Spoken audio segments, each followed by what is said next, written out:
আমি commander in chief. সব হুমকি ও বাইরের আক্রমণ থেকে আমাদের দেশকে রক্ষা করাই আমার সবচেয়ে বড় দায়িত্ব, আর সেটাই আমি করব। যুক্তরাষ্ট্রের 47তম প্রেসিডেন্ট হিসেবে শপথ গ্রহণ অনুষ্ঠানে নিজ বক্তব্যে এ কথা বলেছেন ডোনাল্ড ট্রাম্প। যে হুমকি আর বহিঃশত্রুর আক্রমণের কথা তিনি বলেছেন, তার মধ্যে যেমন আছে ভিনদেশী শক্তি ও মাদক চক্রের বিরুদ্ধে লড়াই, সেই একই কাতারে তিনি ফেলেছেন নিরাপত্তা ও আশ্রয়ের আশায় বিভিন্ন দেশ থেকে যুক্তরাষ্ট্রে পালিয়ে আসা অসহায় মানুষদেরও। তার নীতির সঙ্গে একমত হবেন না এমন কর্মকর্তাদেরও প্রশাসন থেকে সরিয়ে দিয়েছেন ট্রাম্প। অভিবাসীদের নিয়ে তার কিছু পদক্ষেপ প্রচন্ড সমালোচিত হচ্ছে, পড়তে হতে পারে আইনি চ্যালেঞ্জের মুখেও। জেনে নেওয়া যাক কিভাবে যুক্তরাষ্ট্র থেকে অবৈধ অভিবাসী তাড়াতে চান ডোনাল্ড ট্রাম্প।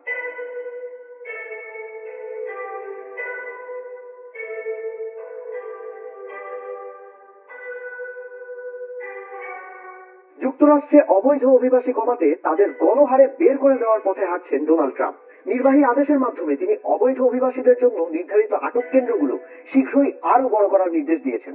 পাশাপাশি মার্কিন হোমল্যান্ড সিকিউরিটি সংস্থার অধীনে স্থানীয় আইন শৃঙ্খলা বাহিনীকে অভিবাসন কর্মকর্তার ক্ষমতা দেওয়ার নির্দেশ দিয়েছেন তিনি, যার মাধ্যমে স্থানীয় প্রশাসনও বহিরাগতদের বিরুদ্ধে তদন্ত চালাতে বা আটক করতে পারবে। অভিবাসন ও শরণার্থী ইস্যুর মতো মানবাধিকার সংক্রান্ত বিষয়ে কর্মকর্তা নিয়োগের সময় সংবেদনশীলতা ও বিশেষায়িত প্রশিক্ষণে গুরুত্ব দেওয়া হয়। কিন্তু নতুন নির্বাহী আদেশের বিপরীতে মার্কিন স্থানীয় প্রশাসনের জন্য এমন কোনো কর্মসূচি চালু করার সিদ্ধান্ত এখনো ট্রাম্পের তরফ থেকে আসেনি। ফলে এক্ষেত্রে আইনের অবৈধ প্রয়োগ, অভিবাসী পরিবারগুলোকে বিচ্ছিন্ন করে ফেলা বা সন্দেহের বশে বৈধ অভিবাসীকে অপদস্থ করা ও নির্যাতনের মতো ঘটনা ঘটার সম্ভাবনা বেড়ে যেতে পারে। মার্কিন আইন শৃঙ্খলা বাহিনীর মধ্যে বর্ণবাদী আচরণের অসংখ্য নজির এ যাবৎ দেখা গেছে। এসব ঘটনা ঠেকানোর প্রস্তুতি ছাড়াই ট্রাম্পের এই নির্বাহী আদেশ কার্যকর করা হলে বাড়তে পারে এমন সহিংসতার ঘটনা। 1868 সালের 9 জুলাই যুক্তরাষ্ট্রের কংগ্রেসে সংবিধানের 14তম সংশোধনী পাশ হয়। সেই সংশোধনীর একেবারে শুরুতে সেকশন 1 ছিল মার্কিন ইতিহাসের খুবই গুরুত্বপূর্ণ নাগরিকত্ব আইন। তাতে বলা হয়, যুক্তরাষ্ট্রে জন্ম নেওয়া বা নাগরিক অধিকার পাওয়া অথবা এর আওতায় থাকা সব মানুষই যুক্তরাষ্ট্রের নাগরিক।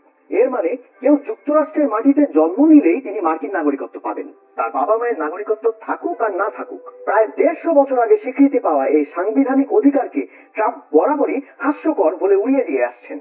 আর এবার প্রেসিডেন্টের চেয়ারে বসেই জন্মসূত্রে নাগরিকত্ব বাতিল করতে নির্বাহী আদেশেই সই করে বসেছেন তিনি। এই আদেশের অধীনে আসবে সেসব শিশু যারা যুক্তরাষ্ট্রে জন্ম নিলেও তাদের মা অবৈধভাবে যুক্তরাষ্ট্রে ঢুকেছেন বা সাময়িক ভিসায় আছেন, এবং যাদের বাবা মার্কিন নাগরিক নন বা বৈধ স্থায়ী নাগরিক নন। সেই হিসেবে ইউরোপ, মধ্যপ্রাচ্য, এশিয়া বা আফ্রিকার সংঘাতময় বিভিন্ন দেশ থেকে নিরাপত্তার আশায় যুক্তরাষ্ট্রে পালিয়ে আসা পরিবারের শিশুরাও মার্কিন নাগরিকত্বের অধিকার পাবে না, এবং সেক্ষেত্রে প্রশাসন তাদের ফেরত পাঠাতে পারবে।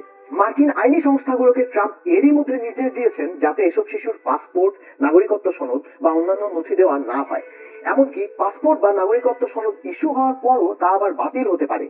ফলে অনিশ্চিত হয়ে পড়বে তাদের ভবিষ্যৎ। বিশ্বের বিভিন্ন দেশ থেকে নির্যাতনের ভয়ে বা যুদ্ধের ভয়াবহতা থেকে পালিয়ে আসা আশ্রয় প্রার্থীদের জন্য যুক্তরাষ্ট্রের শরণার্থী প্রকল্প চালু ছিল।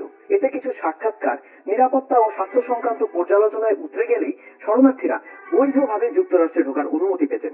কিন্তু ট্রাম্পের আগের মেয়াদে করোনা অতিমারির শুরুতে স্বাস্থ্য ঝুঁকি ঠেকাতে টাইটেল 42 জারি করা হয়, যার মাধ্যমে শরণার্থী প্রবেশ ব্যাপক সীমিত পর্যায়ে নামিয়ে আনা হয়। অতিমারি নিয়ন্ত্রণে এলে বাইডেন প্রশাসন 2023 সালে শরণার্থী প্রকল্প আবার আগের অবস্থায় ফিরিয়ে নেওয়ার চেষ্টা করে। বাড়তে থাকে যুক্তরাষ্ট্রে অভিবাসী প্রবেশের সংখ্যা। কিন্তু নতুন মেয়াদে ট্রাম্প অন্তত 4 মাসের জন্য এই প্রকল্প স্থগিত রাখছেন।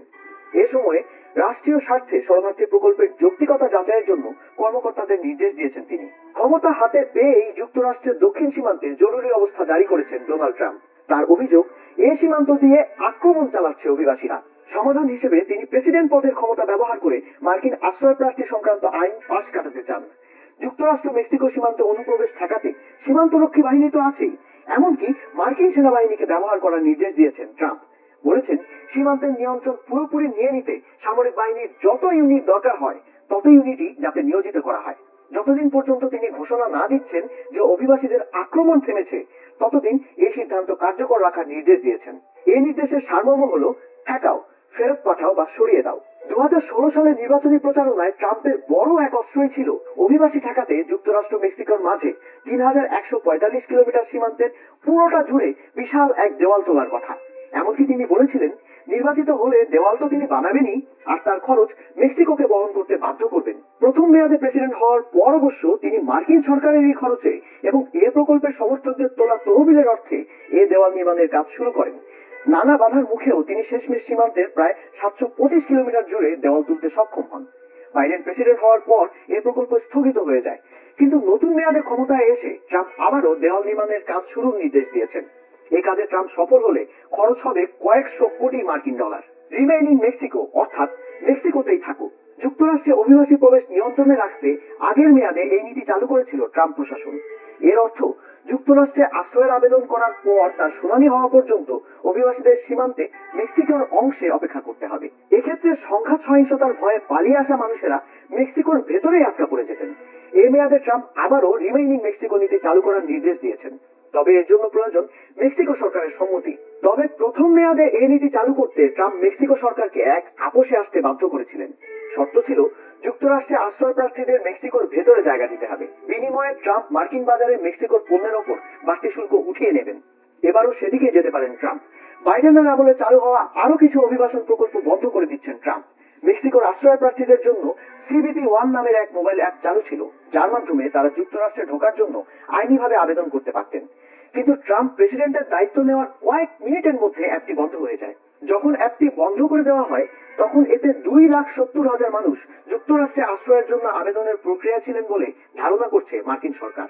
ট্রাম্প প্রশাসন জানিয়েছে, নতুন আবেদন গ্রহণ করা হবে না, এমনকি পরবর্তী ধাপের প্রায় 30,000 আবেদন বাতিল করা হবে। তাছাড়া কিউবা, হাইতি, নিকারাগুয়া ও ভেনেজুয়েলা থেকে মার্কিন পৃষ্ঠপোষকের মাধ্যমে বৈধভাবে যুক্তরাষ্ট্রে প্রবেশের যে সুযোগ ছিল, তাও বন্ধ করে দিয়েছেন ট্রাম্প।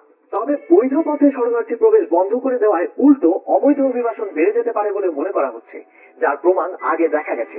সিএনএন জানায়, 2024 সালের ডিসেম্বরে প্রায় 47,000 অবৈধ অভিবাসী যুক্তরাষ্ট্রে ঢুকেছে বলে তথ্য মিলেছে। কিন্তু ট্রাম্পের আগের মেয়াদের শেষ দিকে এ সংখ্যা ছিল প্রায় 71,000। মার্কিন হোমল্যান্ড সিকিউরিটির এক কর্মকর্তা বলেছেন, আশ্রয় প্রার্থী এসব মানুষের পেছনে ফিরে যাওয়ার কোনো কারণ নেই, বরং তাদের বড় এক অংশই সীমান্ত পাড়ি দিয়ে আগের জীবনকে ছেড়ে আসার চেষ্টা করবেন। তবে এত মানুষকে আটকাতে গিয়ে যে বিপুল পরিমাণ অর্থ ও লোকবলের প্রয়োজন হবে, তার প্রভাব পড়তে পারে যুক্তরাষ্ট্রের অন্যান্য ক্ষেত্রেও। সীমান্তে বাড়তে পারে আটক ও সহিংসতা, দেশের ভেতরে অনিয়ন্ত্রিত ধরপাকড়ের মধ্য দিয়ে বাড়তে পারে অস্থিতিশীলতা, আর অভিবাসীর সংখ্যা কমে গেলে মার্কিন শ্রমবাজারেও বড় প্রভাব পড়তে পারে। আগের মেয়াদে এসব পদক্ষেপের অনেকগুলো নিয়েই হোঁচট খেয়েছিলেন ট্রাম্প। আদালতে তার ধোপে টেকেনি, সেটা মাথায় রেখে খুব সাবধানে এবারে নির্বাহী আদেশগুলো লেখা হয়েছে বলে সূত্রের বরাতে জানিয়েছে সিএনএন। আর এবারও যে আইনি চ্যালেঞ্জে পড়বেন তা খুব ভালো করেই জানেন ট্রাম্প ও তার সহচরেরা। তবে এবার তারা প্রস্তুত।